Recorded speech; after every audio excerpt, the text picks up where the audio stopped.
जैसे लड़की की शादी होती है, हम लोग वहां से भौतिक दृष्टि से लड़की की जब शादी करते हैं तो 7 भावनाएं पड़ती हैं। अब आप देखो जो 7 प्रकार का गुरु है और उधर लड़की को शादी बनने के लिए 7 भावनाएं पड़ती हैं। और माता बहनें सुनाती हैं कि पहली, दूसरी, तीसरी, चौथी, पांचवी, छठी भामर होए। अब एक लड़की बाप की छठी भामर पड़ गई और लड़की रही बाप की, मतलब छठे तो ये जीवात्मा रही बाप की।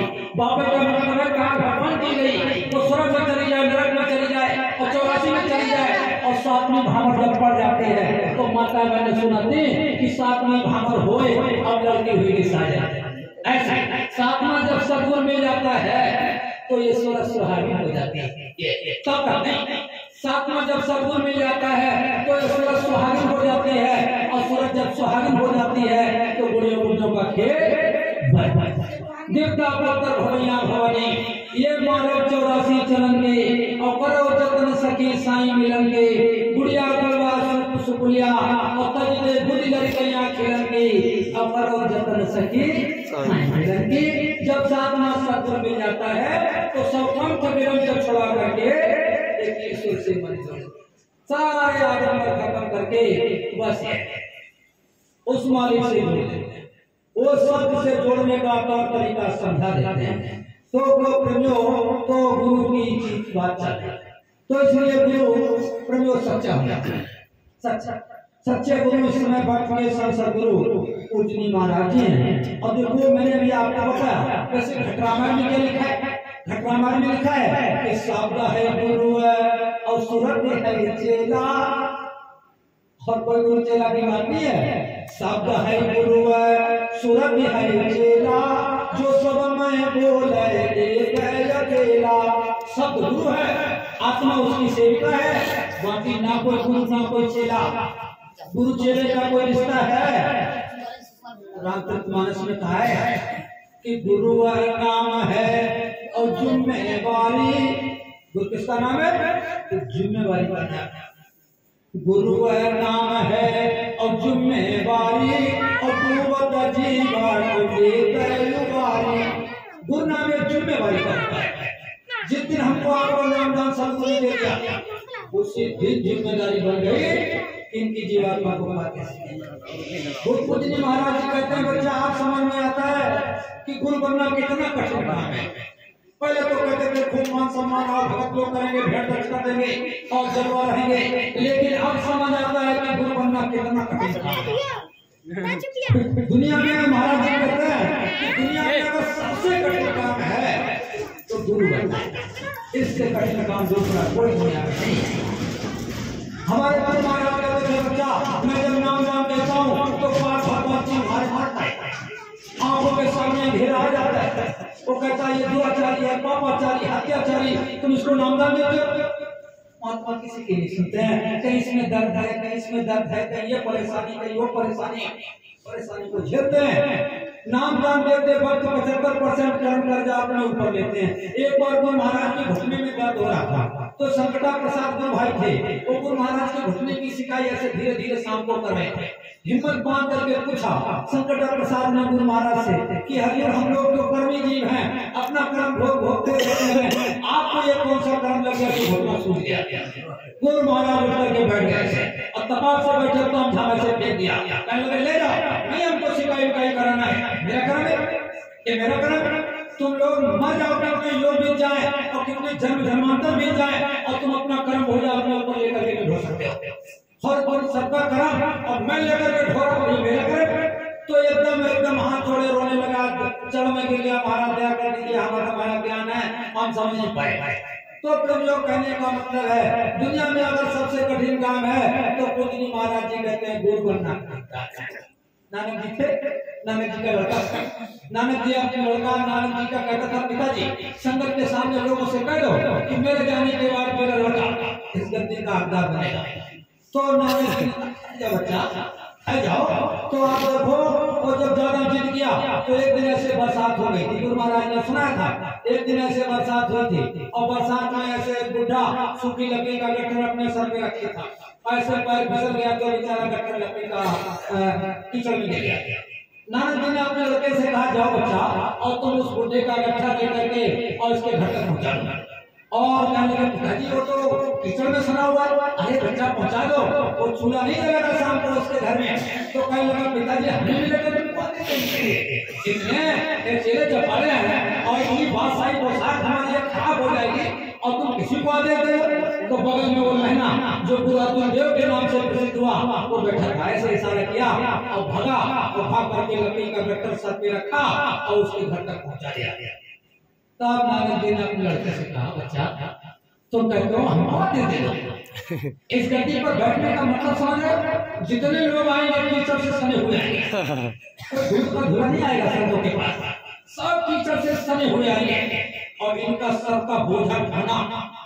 जरा से कीचड़ के गट्ठे से बाहर के कीचड़ से तुम घबरा गए और आगे उसको तुमने काट दिया और यहाँ जितने लोग आएंगे वो सब कीचड़ से सने हुए आएंगे।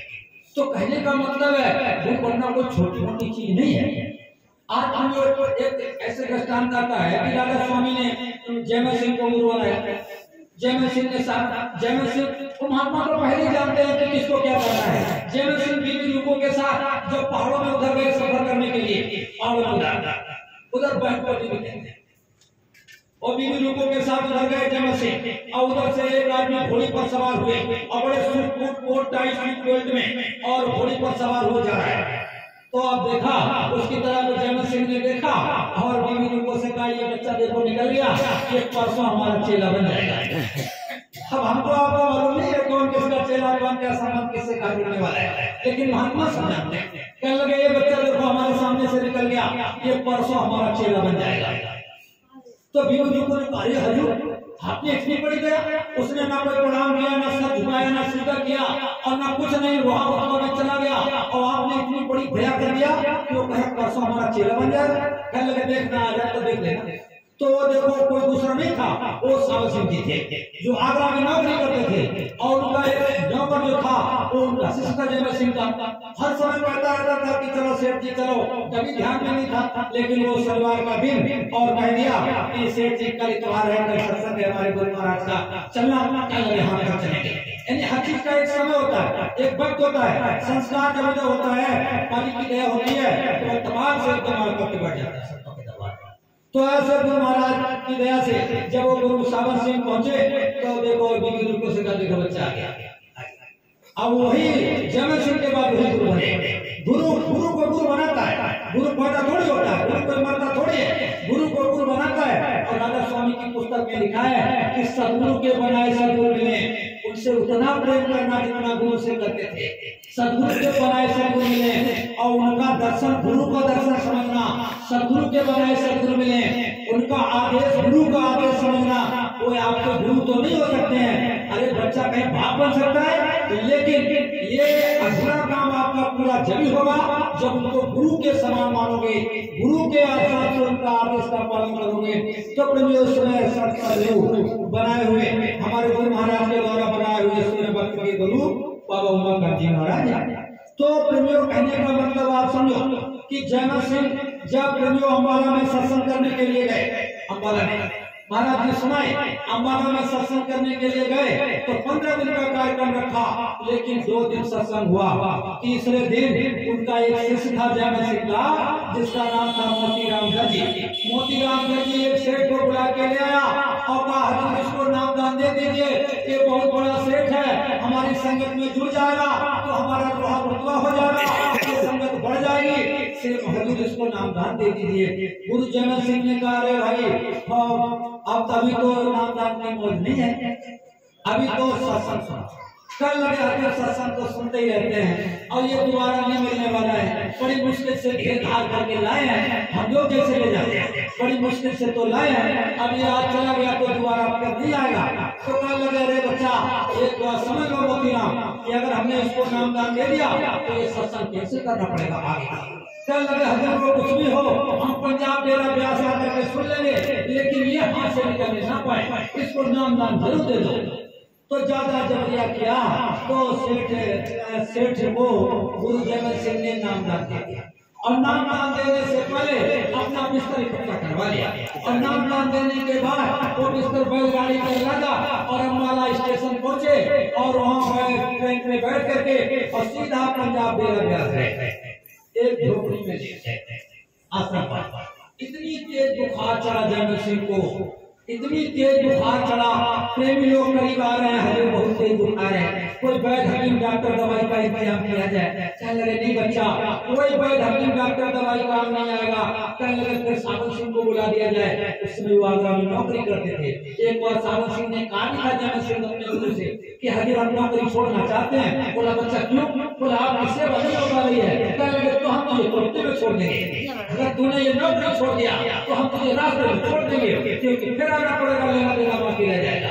इसलिए जो काम करते हो करते रहो। तो प्रेमियों आप 7 दिन तक बुखार में चलते रहे। 7 दिन के बाद और प्रेमियों जब सावन से आए और अपने गुरु की हालत को देखा तो रोने लगे। गुरु महाराज आपका शरीर जर्जर हो गया है, हड्डी से मांस छूट गया है, इतने कमजोर हो गए, क्या हुआ था आपको? कहने लगे बच्चा बुखार आ गया था, अब ठीक है। बोला बुखार आ गया तो आपने कोई वैद्य हकीम डॉक्टर दवाई? बोला कोई काम नहीं करने वाली। बोला फिर हमको क्यों नहीं तुमने बुलाया? बोला तुम यहाँ रोने के सिवा कुछ नहीं कर सकते थे। बोला हजूर फिर सब ये हुआ कैसे? तो सच्चे गुरु सच्चे भगत को अपने अंदर की बात बता देते हैं। कहते हैं बच्चा मैं अम्बाला में गया था सत्संग देने के लिए, मोतीराम दर्जी ने नहीं माना, एक सेठ को नाम दिलवा दिया। वो सेठ इतना पापी था कि 7 जन्म तक अगर गर्म तवे पर ले जाकर के जलाया जाता फिर भी उसके कोई कर्मों को माफ नहीं कर सकता था। और मैंने जब उसको नामदान दिया तो 7 दिन का बुखार झेल करके और उसके 70% कर्म कर्जों को अपने ऊपर लेकर के साफ किया। इसका नाम होता है गुरु। गुरु कोई छोटे मोटा काम नहीं है। इतना बड़ा उपकार हम पर कर रहे हैं, ये कोई खेल तमाशा नहीं है। फिर जो गुरु सबसे इतना कौन हमारी सेवा कौन मदद कर सकता है? यहाँ के तो लोग ज्यादा से ज्यादा जो हमारी देख रेख के लिए थोड़े दिन के लिए व्यवस्था बना सकते हैं, लेकिन महापुरुष सब देखते हैं। सारी जीवात्मा सब सुनती हैं, सारी जीवात्माओं का जन्म सतगुरु भगवान के कोख से हुआ है। का भगवान ना तो जीवात्मा पैदा कर सकता है न जीवात्मा को मान सकता है। इसलिए आज हमको आपको पूजनी महाराज जी ने नामदान दिया, गुरु महाराज ने नामदान दिया, तो प्रेमियों उनकी जिम्मेदारी है हमको पार ले जाना। और प्रेमियों गुरु महाराज ने पार ले जाने के लिए 3 चीजें बताई हैं, सत्संग, सेवा और भजन। 3 चीजें बताई हैं। प्रेमियों हमको आपको करना है गुरु भक्ति, जो गुरु नाम है जिम्मेवारी और दुर्गत जीव को ले तुम्हारी। तो एक बार गुरु महाराज सुना बहुत पहले, कहा बच्चा एक महात्मा जी थे, छोटे छोटे दृष्टांत लेकर के बड़ी बड़ी सीख मिलती थी। बच्चा गए उधर जा रहे थे, रास्ते में उनको प्यास लगी, सोचा गए पानी पी लिया जाए, तो एक पेड़ के नीचे रुक गए और देखा एक आदमी उधर से वो पुल चला, उसको बुलाया, कहने लगे बच्चा तुम इधर आओ। और जैसे बुलाया कहने लगे बच्चा थोड़ा प्यास लगी है, कुछ पानी वानी पिला दो। वो भाग करके प्रेमी गया, एक लोटे में पानी लाया, एक कटोरे में गुड़ लाया। पहले पानी पिलाने का मतलब यही था तो सब कुछ जगह कुछ करा दिया, पानी पिला। अब तो कोई हैंडपंप चलाने को तैयार, वो प्यास से मर गया। तो अब जब वो भाग करके गया और वो एक कटोरे में गुड़ लाया, लोटे में पानी लाया, महात्मा को पिला दिया। बाबा जी खुश हो गए। अब महात्मा खुश हो जाए तो कौन सी दौलत बख्शीश कर दें, तो उनकी भोज के ऊपर है। कहने लगे बच्चा तेरी सेवा से मैं खुश हो गया। महात्मा सेवा से ही खुश होते हैं। अरे तेरी सेवा से हम खुश हो गया, अब मैं तुझे अपनी दौलत देना चाहता हूँ। अरे कहने लगे हजूर की दया हो जाए। अच्छा तुम ये बताओ तुम्हारा नाम क्या है? कहने लगे हजूर मेरा नाम तो मैनू है और मैं जात जगह तेली हूँ, सरसों की पिराई करता हूँ, तेल की बिक्री करता हूँ, उसी से अपना पेट पालता हूँ। कहने लगे नाम भी अच्छा और काम भी अच्छा। अब ना मुझे कुछ दौलत देना चाहता हूँ तो सोच रहा है कि बाबा है कोई बुद्धि से लाख खजाना निकाल करके मोहर पकड़ा देंगे और आज ही मार्केट जाएंगे, ऐसे तो देने बच्चे ये सोच रहा। बाबा जी ने कहा बैठो।